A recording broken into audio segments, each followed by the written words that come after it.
And today, all of our staff are okay. They're home, they're safe, they're with their families. New information tonight about the Black Friday shooting victims. We'll take you to the vigil to honor and remember them. Plus, you know, Garrett died in the line of duty protecting everyone in our country, and there's no time that he ever would not have done that. He's just a selfless individual. We are hearing from the championship skating partner of Officer Garrett Swayze. She has a message from his family about the officer who gave his life for our community. and officers are searching the RV where the suspected gunman was living. We have new information tonight on that investigation. And I'm tracking a little bit more snow moving in before we start clearing up and warming up early next week. And thanks so much for joining us. I'm James Jarman. And I'm Heather Skold. And tonight we are learning more about the life of the UCCS officer shot during yesterday's rampage at Planned Parenthood. Friends describe him as a man of God and faithful family man. 44-year-old Garrett Swayze was killed. He worked as an officer at UCCS for 6 years. And today we heard from one of Officer Swayze's friends who is a co-pastor at his church, Hope Chapel in Colorado Springs. Known him for about 10 years, and throughout that entire time watched him faithfully serve others and place others before himself in nearly every situation. And we were actually at the house when Mrs. Swayze had to share the news with her children, and the cries and the sobs of her children learning that their daddy was never returning is something that will probably be etched in my mind for the rest of my life. And Officer Swayze was also an elder at Hope Chapel. He leaves behind a wife, a 10-year-old son, and 6-year-old daughter. And 2 civilians were also killed. Police won't yet release their identities. Our thoughts and prayers are with all the victims and their families. Also tonight, we have new information on the man accused of pulling the trigger. Police today sent out this photo of Robert Deere. We've confirmed he's from North Carolina. He lived there in a cabin with no running water or electricity. He then moved to the town of Hartselle in Park County. That's about 65 miles west of Colorado Springs. In Hartselle, he lived in an RV.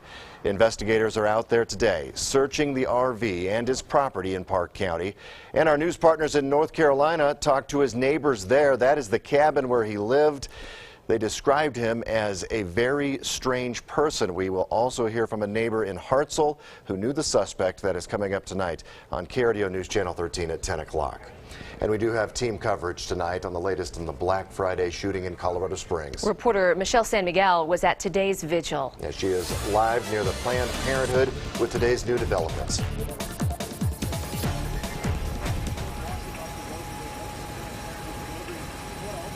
Good evening. Planned Parenthood is still closed tonight and will be for some time as police investigate.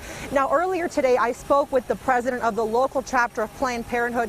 She tells me there was a guard there yesterday, but he left when his shift ended. That was before the shooting happened. But she told me today is a day to remember the victims.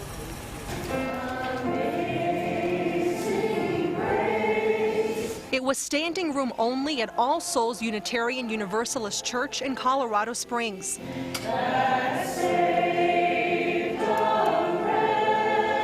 As more than 150 people gathered to remember the victims of a deadly shooting outside of Planned Parenthood. And we pray especially for this city. While Colorado Springs police have not said if Planned Parenthood was the intended target, many here believe it was. I do know that just the noise level out there about Planned Parenthood has been high, and it's been hateful the last several months. But at least one churchgoer found the tone of the vigil offensive. But I came here today because I feel lucky that my entire family is alive. And I thought we were here to grieve and mourn for the people that died, not to make political statements. So have a nice day.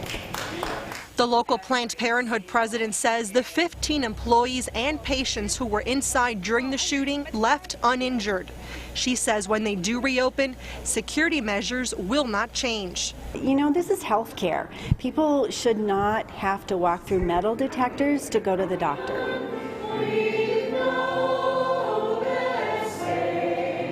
But But today, churchgoers wanted to focus on the victims and put an end to the violence.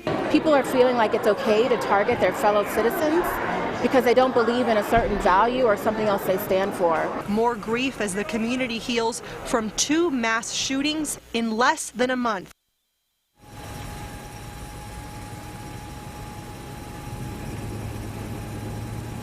And the president of the local Planned Parenthood chapter told me she does not know how the shooter made his way into the building. She says they had not received any threats prior to yesterday's shooting. Reporting live tonight in Colorado Springs, Michelle San Miguel, KRDO, News Channel 13.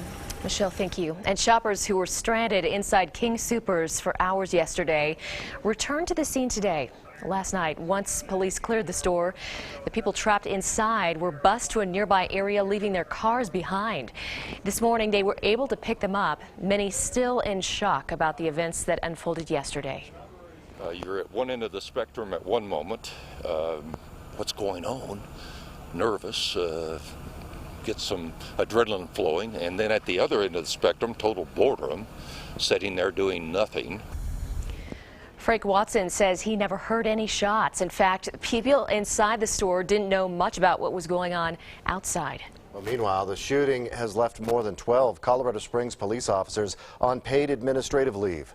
Chief Carey says it's department policy and state law to place an officer on leave after any officer-involved shooting. But that causes a problem for emergency response times since so many officers are now on leave. The chief, however, says he has an answer for that. What I did with Sheriff Elder is developed a game plan with him as well as the Douglas County Sheriff's Office to have a tactical response ready and available for the next couple of days till we get squared away on exactly what we need to do in the event that another big deal comes up in the next few days.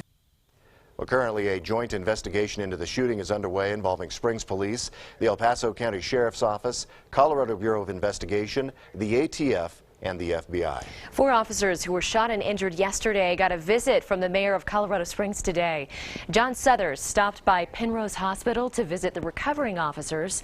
Suthers says visiting them face to face and thanking them is the least he can do. They're all in good spirits. They're awake and alert. I'm just overwhelmed by their courage. Suthers also says that he's very proud of the officers' response during the Black Friday shooting rampage. He says the officers at Penrose are recovering well. Well, President Obama says enough is enough when it comes to gun violence. The president issued this statement on the Black Friday shootings. The last thing Americans should have to do over the holidays or any day is comfort the families of people killed by gun violence. People woke up in the morning and bid their loved ones goodbye with no idea it would be their last time. We have continuing coverage of the Black Friday shooting here on the networks of KRDO, on TV, on the radio, and online at KRDO.com.